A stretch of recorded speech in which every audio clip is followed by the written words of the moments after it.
Hola, ¿qué tal? Bienvenidos a Autores de Exitosa. Soy Jesús Verde y hoy tenemos un gran invitado, es Rolando Arellano, que es uno de los especialistas en marketing más importantes del país. Él ha escrito este libro y se llama El Tesoro, y la verdad es un tesoro de lectura lo que tengo aquí, porque de lo que se trata es en cierta manera contarnos la historia del Perú de una manera completamente distinta y diferente. ¿Cómo está, don Rolando? Bienvenido a Exitosa Autores, que es esta secuencia donde analizamos estos textos, pero sobre todo el proceso creativo de quienes los escriben. Muchas gracias, Jesús. Saludos a todos. Pensé que el libro era de ficción, pero al leerlo me di cuenta que era completamente distinto. La ficción sirve para hilar capítulos de la historia de un país que todavía sigue en constante construcción. Así es una mezcla de novela histórica e historia novelada, ¿no? Es decir, no todo es verdad, pero como en las películas, las semejanzas pueden tener una base muy real, ¿no? Que es un poco, en general, la historia misma, cualquiera, hasta la disciplina historia, tiene un poco de imaginación, ¿no? Hasta en los autores más serios. Eso es justamente algo que se lo estaba comentando, que creo que es importante decirlo. ¿Por qué nos cuesta asumir nuestra historia?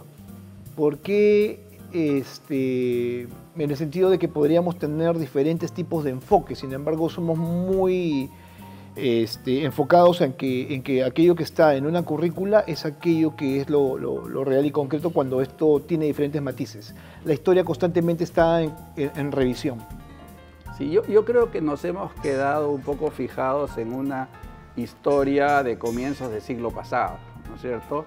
Que es una historia que tiene una influencia muy fuerte sobre todo de los españoles o de los pro-españoles de la época, ¿no? Que siempre nos han repetido que lo europeo es mejor, que ser indígena no era bueno. Y hasta el siglo XX hemos tenido pues presidentes y todo eso que siempre han dicho que lo peruano es inferior, ¿no?, a lo europeo, y nos hemos quedado fijados a eso. Se ha puesto eso en los libros de historia, y los mismos historiadores nuevos que han descubierto muchísimas cosas, creo que no se han atrevido a hablar para cuestionar esa historia oficial antigua, ¿no? Hay quien dice que nuestra historia está plagada de derrotas y que por ahí también hay una explicación a lo que sentimos nosotros como país, que no tiene todavía una identidad determinada. Es cierto, ¿no? Nuestra historia en general es una historia de derrotas. Casi toda la historia que se nos cuenta o que se nos hace recordar es de que cómo nos conquistaron los españoles y que eran muy superiores a nosotros, y cómo después de la independencia no supimos organizarnos, y luego vinieron los chilenos, que era un país menos desarrollado que nosotros, y nos golpeó. Y nuestros grandes héroes, entre comillas, son héroes, más que héroes, mártires, ¿no? O sea, gente que se sacrificó por el país, pero que no mostramos a los héroes que no son mártires, o sea, aquellos que realmente vencieron. Y que es lo que la mayoría de países, de naciones, más bien ponen en relieve, ¿no? No ponen en relieve al que perdió y murió, ponen primero al que ganó, ¿no? Es bastante difícil utilizar el término mártir, ¿no? Porque tú quisieras tener a alguien que sea ganador constantemente, que es nuestro problema también, y lo vemos en diferentes ámbitos aún ahora todavía, que nos cuesta ganar en determinados ámbitos de la vida misma.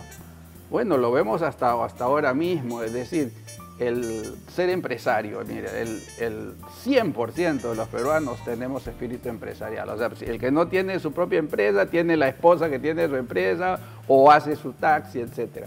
Pero cuando un empresario resalta, nos es difícil reconocerlo y decir que resaltó porque hizo bien las cosas.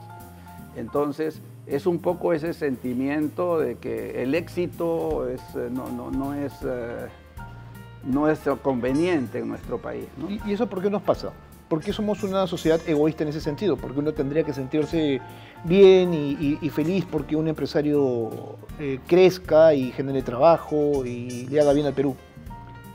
Es que, más que egoísta, en realidad somos una sociedad que todavía no hemos visto lo bueno que es el trabajo conjunto. Todos hasta ahora nos hemos desarrollado, sobre todo en en los últimos, qué sé yo, 20 años del país, o sea, donde hemos visto crecer, disminuir la pobreza, etcétera, nos hemos desarrollado gracias a nuestro propio esfuerzo, pero el esfuerzo individual. Es decir, yo con mi taxi me meto y trabajo 20 horas, pero no hemos entendido de que si pensáramos en el otro, avanzaríamos más. Es decir, yo meto mi taxi, yo meto mi carro y si los otros pues no pueden pasar, su problema, ¿no? Pero no me doy cuenta de que si yo pongo mi carro y los otros no pueden pasar, al final yo también termino perdiendo. Entonces creo que lo que nos falta es el siguiente paso, el identificarnos como nación. Creo que somos muy trabajadores, pero no nos sentimos peruanos. Y ese es el sentido de este libro. A eso iba. ¿De quién aprendimos esto? Porque en parte del libro se habla de la Minca, que es este trabajo en conjunto en el imperio de los incas para lograr objetivos, para hacer una civilización más ordenada, donde todo el mundo tenga acceso a una mejor calidad de vida, pero cumpliendo diferentes tipos de roles. Sí. Trato de entender por qué es que somos como somos ahora cuando en el pasado éramos tal vez mejores. Bueno, en el pasado teníamos la Minca y de hecho la Minca subsiste en muchísimas zonas rurales o semiurbanas en el Perú. Hasta ahora, yo mismo, ahora mismo estoy viviendo en un pueblo semirural dentro del Perú y cada cierto tiempo toca ir a limpiar las acequias y todo el mundo va y limpia las acequias y el martes hay que limpiar la plaza y cortar la plaza, etc. Eso se da todavía, ¿de acuerdo? Pero eso se ha perdido en los últimos tiempos, sobre todo en las ciudades, ¿ya? Y básicamente, ¿por qué? Porque si tú te pones a pensar, a Jesús o yo, etcétera, nos ponemos a decir de dónde somos, probablemente uno o dos de tus padres o de tus abuelos vienen de provincias, igual en mi caso, y seguramente la mayoría de los que nos están viendo y escuchando. Entonces, ha habido una migración inmensa que nos ha traído a las ciudades, pero ya se perdió esa relación de conocimiento, de grupo que teníamos en los pueblos. Mi vecino es de Ayacucho y yo, o sea, de origen ayacuchano, y yo soy de Ica y me casé con una señora de Amazonas, y al final se perdió ese espíritu de grupo que se tenía antes. Y nos hemos empezado a agrupar en nuestra familia pequeñita o de repente en la familia de hermanos, y todavía tenemos que empezar entonces a pensar en reconstruir ese gran grupo nacional, digamos. Pero es interesante porque esta mezcla tendría que llevarnos a querer más, ¿no es cierto?, al país, a integrarlo más, porque claro, si tienes un limeño, por ejemplo, con un ayacuchano, con un loretano, eso podría llevarte a querer conocer más culturas y a sentirte mucho más peruano. Sin embargo, eso no sucede. Bueno, es interesante porque eso tendría que suceder si es que eres familia, ¿no? Así es, pero es que sí está sucediendo. Lo que pasa es que tenemos que hacerlo más rápido. Y la muestra más clara de que sí está sucediendo es en la comida. Ah, bueno. Porque la comida peruana, ¿no? Esta cocina peruana de la que nos preciamos ahora, no existía hace 30 años. Y no existía hace 30 años porque hace 30 años había comida arequipeña, comida chiclayana o comida costeña, digamos. La comida limeña aparece cuando se empieza a juntar el pescado con el tacacho y con la papa y con el charqui y empezamos a hacer estas mezclas, la mistura. Por eso incluso se llamaba mistura la primera manifestación. Y funcionó porque nos dio cierto sentido de identidad, esto muy al margen del fútbol, ¿no? Que cada cierto tiempo es lo que nos termina uniendo como peruanos, ya después terminamos completamente divididos, aún ahora, ¿no? La política tal vez sea lo que más nos divida.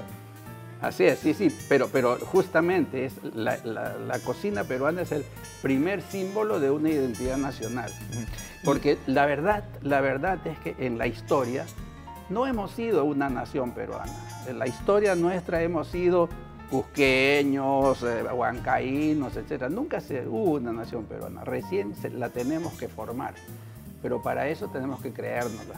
Saber que somos buenos y que no todo lo que nos muestra en la historia, los que nos contaron, es tal como sucedió en el país. Hay cosas malas, sí, pero muchísimas cosas buenas. Las que deberíamos tratar de destacar.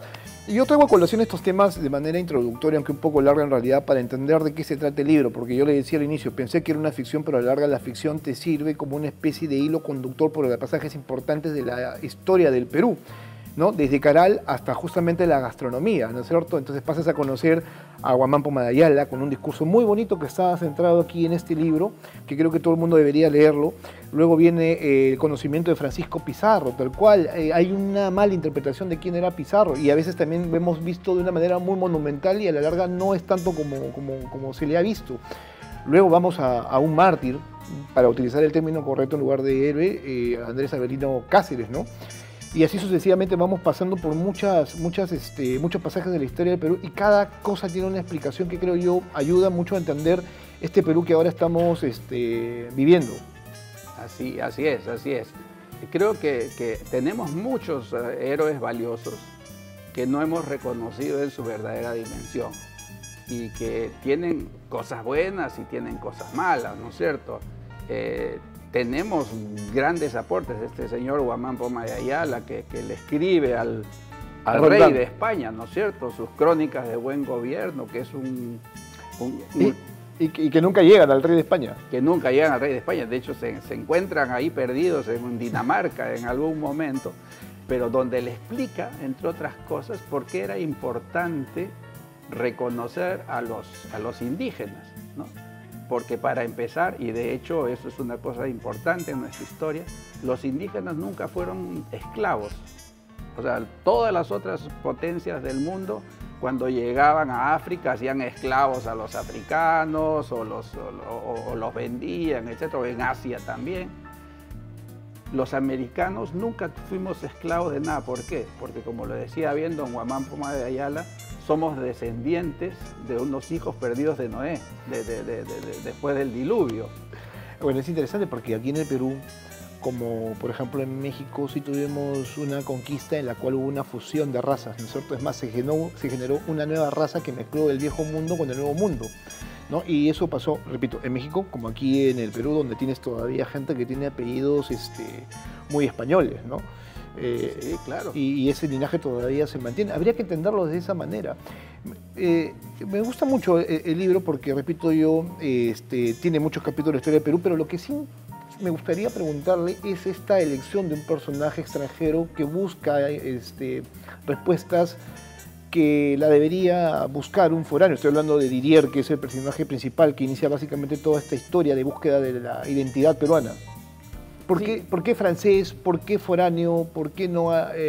¿Por qué alguien de fuera, perdón, y no un peruano? Aunque eres asistido por Cantú, ¿no es cierto? Que además Cantú es un nombre quechua que significa flor de la cantuta, si no me equivoco. Sí, Antú, en realidad, Antú, claro, que puede ser elito porque él viene de Antonio, que es Antuco, decimos en la sierra a los Antonios. Entonces, Antú. En realidad el personaje central es Antú, que es un niño peruano que vive en una zona de la periferia de Lima, como vive el 80% de los limeños además. O sea, eso de que los conos son una cosita adicional a Lima, no, es alrededor. O sea, la Lima central es 20%, 30% de la población y los conos son los ex conos son en realidad el centro. El centro es Antú. Su mamá, unas profesoras, pero además creo que era importante tener en esto como un personaje además interesante a este señor Didier Latour, que es un francés para que aporte y podamos tener alguien de fuera que diga, sí, oye, yo también lo había visto. O sea, pero es importante, además de hecho es una persona, como muchos de los libros que uno hace, siempre tiene reminiscencias personales. O sea, yo tenía un amigo francés muy cercano a mí, un amigo muy cercano, que tenía un hijo nacido en el Perú. Igual, él tenía 3 hijos, uno nació en el Perú, yo tengo también 3 hijos, uno nacido en Francia. Y éramos muy amigos, pero él, al tener hijo peruano, se sentía muy identificado. Entonces era necesario ponerle el ingrediente adicional a este señor. Pero creo yo que el personaje central es Antú, y de hecho tiene un perrito, y hay una profesora. Con él se inicia toda la historia, ¿no? Con él se inicia toda la historia, cuando empiezan a buscar en lugares reales. Tú decías al comienzo, esto no es ficción, ¿no? Por ejemplo, empiezan a buscar en el tesoro de Catalina Wang. En el Agustino. que es en el Agustino, y en el Agustino, si ustedes toman un mapa, van a encontrar las cuevas de Catalina Huanca. Se hablaba de Poncho Negro, es parte de los mitos que hay en la ciudad. Hasta hace muy poco se buscaba saber quién era el personaje. Murió hace muy poco también, si mal no recuerdo, ¿no es cierto? Y se decía que él era el gran gestor de las invasiones en Lima, en la capital. Entonces es un personaje muy atractivo para cualquier tipo de historiador, y el tesoro de Catalina Huanca también lo es, ¿no? Porque decía que escondió el tesoro del Inca en determinado lugar y que hasta este momento nadie lo ha encontrado. Hay esta constante, ¿no es cierto?, de buscar esto que se llama el dorado. Así es, pero en el caso del tesoro aquí, felizmente en nuestra historia, Antu con todos los otros aventureros encuentran un tesoro que no es el tesoro pues que todos piensan, que es el oro perdido, y encuentran el tesoro que es una cantidad de quipus. Ahí lo vi de una manera muy específica, conocimiento. Claro, así es, que es mucho más importante que tener oro, ¿no es cierto? El oro te lo pueden quitar, el conocimiento ese no te lo quitan.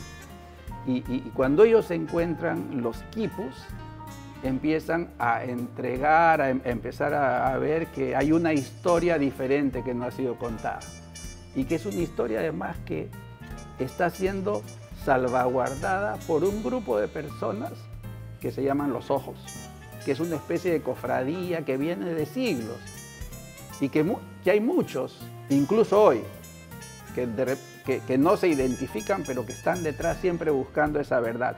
Y que de repente tú, Jesús, eres uno y no lo sabemos, o alguno de las personas que nos está escuchando también, pero que son esas personas de buena voluntad, que están buscando el Perú verdadero y que tienen entre sus antecedentes pues desde la época de Caral, ¿no? Don Rolando, ¿por qué no tenemos buenos maestros que cuenten bien la historia? Bueno, primero hay un tema, que es que la mayoría de los maestros pues siguen tal como se los exige el ministerio, ¿no? Y el ministerio les da un currículum y les da temas a seguir y se dan los libros hechos, ¿no? Y entonces, y en esos libros pues aparecen cosas y se repiten este tipo de cosas, como que el Perú es un mendigo sentado en un banco de oro, cosa que nunca dijo Raimondi, y entonces los profesores están obligados a eso. Pero lo segundo, creo que incluso ya muchos de ellos ni siquiera se preguntan si es verdad o no verdad lo que les están diciendo.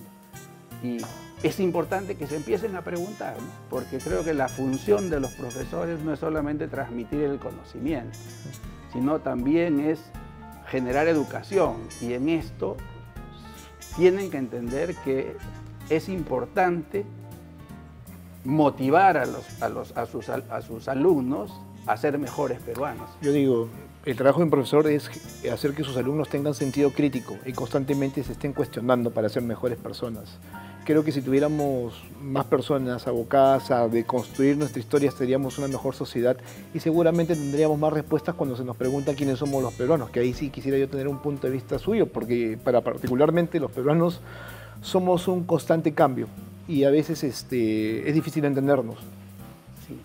Claro, es cierto, hay que construir, lo que yo digo, todavía tenemos que construir la nación del Perú, y esa nación se está construyendo ahora mismo en las periferias de la ciudad. Se está construyendo en las periferias de Lima, se está construyendo en las periferias de Chiclayo, de Trujillo, de Arequipa, donde los peruanos por primera vez de todo el Perú nos hemos empezado a juntar, donde por primera vez nos conocemos, gente de la costa, de la sierra, de la selva.